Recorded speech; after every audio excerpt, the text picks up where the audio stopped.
Я всего лишь обновил BIOS, и тут бац, появилась куча новых каких-то бустеров, которые хотелось бы затестить. Плюс с телеги вы, ребятки, активно так поддержали данную затею. Первым делом я рынулся в интернет и на поиске хоть какой-то информации. Как оказалось, в ютубе вообще одно видео. И результаты, я вам скажу, мое почтение. Одна кнопка включения и дает такой прирост.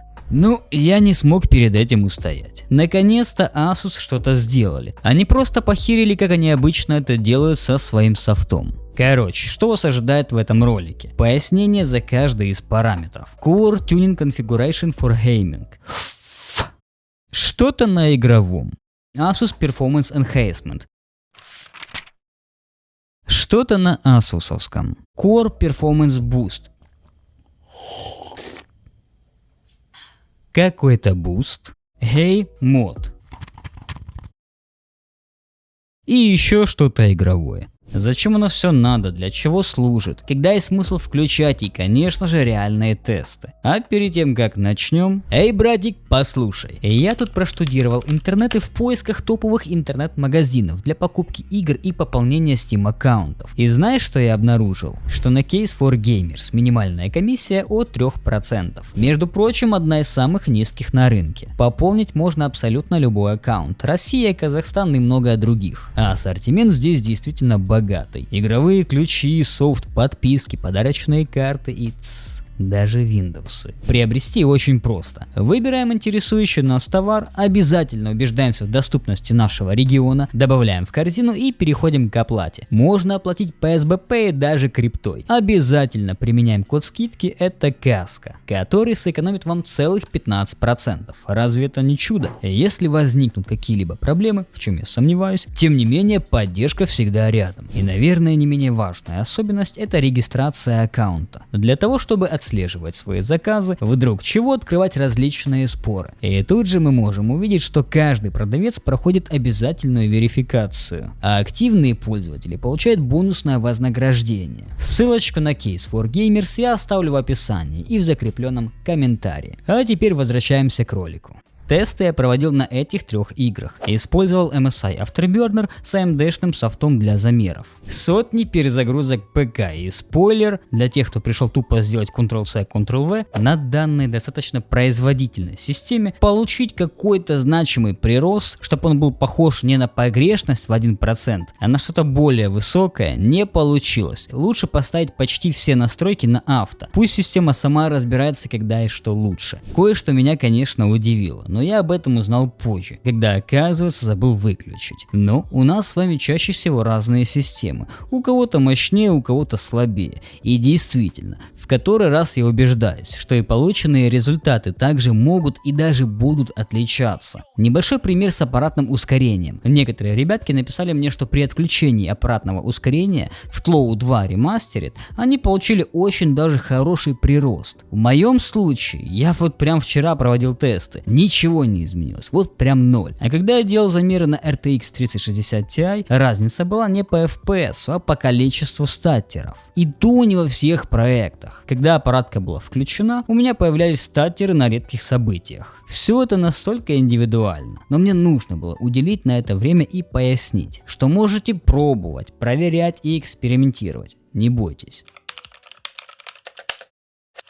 Core Tuning Config for Gaming от компании Asus. В теории снижает задержку на процессорах Ryzen, одновременно обеспечивая повышенную производительность в играх. Данная функция настраивает тактовые тайминги для памяти и CCD, которые приводят к более низким задержкам. По умолчанию стоит на авто, но мы можем выбрать один из трех вариантов: Legacy, Level 1 и Level 2. Из того, что я понял, Legacy — это стабильность, Level 1 умеренный и Level 2 более агрессивный. Первый уровень может дать около 3% производительности, а второй 5 и более процентов. Проблема в том, что бенчмарк выдает каждый забег со слегка разными результатами. Если общий FPS не так сильно заметен, то тоже редкие и очень редкие события страдают. Тем не менее, за основу я взял лучшие варианты, которые только получились. В CS2 Legacy чуть чаще опережает авторежим, и даже по редким событиям. Но стоит провести еще раз тест, как мы увидим, что авторежим по редким событиям исправился, но все так же выдает меньше FPS. А вот уже Level 1 на моей системе работает не так стабильно, как хотелось бы. Хотел все бросить и сказать, что это все погрешность, ну его нафиг. Но на второй раз тест оказался еще хуже, чем первый. Тут делайте выводы сами. Ну и остался у нас Level 2. Он показал самый лучший результат по всем показателям. Причем 2 раза. Далее я решил понизить настройки графики, чтобы упор пошел в процессор и сравнить чисто 2 режима. Legacy и Level 2. Если Level 2 имеет лучшие показатели по редким и очень редким событиям, то вот Legacy наоборот показывает иногда даже существенный прирост по общей производительности. По задержке в самой игре выявить явного победителя не удалось. Разве что Legacy пару раз успела просесть ниже 500 FPS. А в AIDE 64 все в принципе на одном уровне, кроме левела 2. Он почему-то очень сильно просел по L3 кэшу. У других ребят, вот допустим человечек кидал в комменты свои тесты. Явно видно, насколько ниже стала задержка. И вот вам еще как бонусом. В Kingdom Come Deliverance 2 результаты получились практически одинаковые, только Level 1 чуть лучше справился с редкими событиями. Вот на этом фрагменте мы наглядно можем увидеть, что авторежим скорее всего переключился на Level 2. В The Last of Us 2 Remastered, как и в случае с KCD 2, все на уровне погрешности. Хотя у этого паренька тесты указывают на то, что Legacy работает лучше, чем Выкл. Что я могу вам порекомендовать? Если у вас много свободного времени, лучше всего потестить самостоятельно и выявить, какой режим лучше всего работает на вашей системе. Если будете этим заниматься, был бы благодарен за фотоотчет мне в ЛС или в комменты в телеге под будущим постом с данным видео. С другой стороны, вы ничего не потеряете, если оставите галочку на авто. Ладно, ребятки, я уже прям перед публикацией видео дозаписываю данный фрагмент, так как меня постоянно гложило то, что я не до конца провел тесты. В общем, загрузил от NVIDIA FrameView, для того, чтобы четко видеть задержку. Кстати, данная программка работает и на видеокартах от AMD, если кто не знал. Но результаты, увы, по FPS задержки абсолютно одинаковые. Перед тем, как перейдем к следующему параметру, я хочу сообщить, что все последующие тесты проводились с Level 2, чтобы избежать каких-то рандомных переключений авторежима. Asus Performance Enhancement увеличивает производительность процессора, выходя за стандартные спецификации. Это снятие ограничений, повышение лимитов мощности и так далее. Где можно заметить хоть какой-то результат, так это в синтетике. А если мы обратим внимание, почему он есть, все потому, что чутка повышает частоту процессора. При этом у некоторых ребят на Ryzen 5 5600X температура достигает целых 95 градусов. Это крайне горячий и не рекомендую так баловаться. В играх, как вы уже могли догадаться, разницы никакой нет.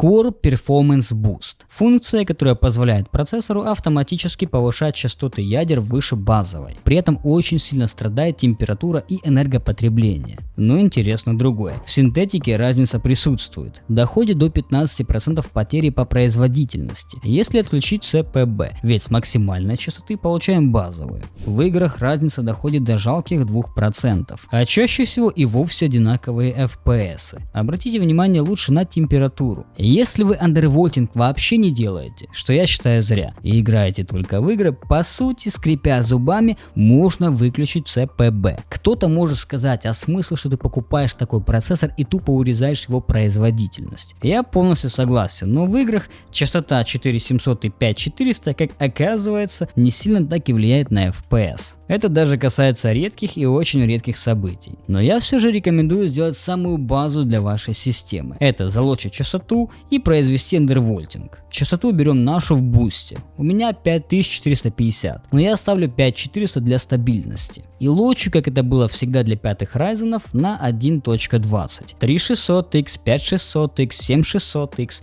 и я думаю 9600X справятся в 97% случаев. Все эти процессоры у меня были, ну кроме 9000 серии, и работали стабильно.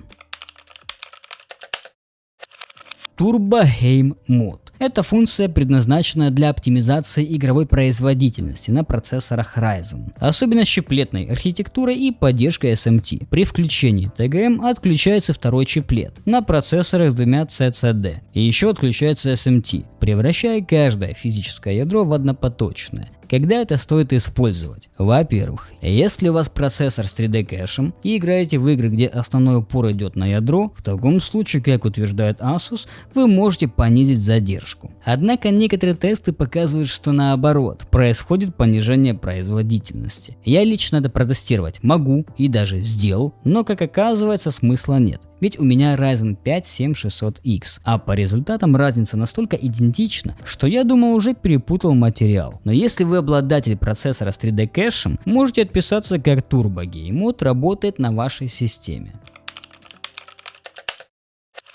Подытожим все выше проделанное. Убил я, конечно, целые сутки на всю эту затею, но зато лично для себя закрыл все эти гештальты, и надеюсь, вы узнали что-то новое. Core Tuning Configuration for Gaming, Asus Performance Enhancement, Core Performance Boost и Game Mode возможно где-то когда-то работает. Но для себя я понял, что это просто маркетинговые штучки от вендоров. Кто чаще всего напишет в биосе слово Game или Boost? Вы скажете, но оно ведь действительно может работать в синтетике. Базару ноль. А зачем тогда приставка Game? Вот в Геймах я и провел тесты. Лайки, дизлайки, подписка, благодарен. С вами был Каска. Желаю высокого FPS.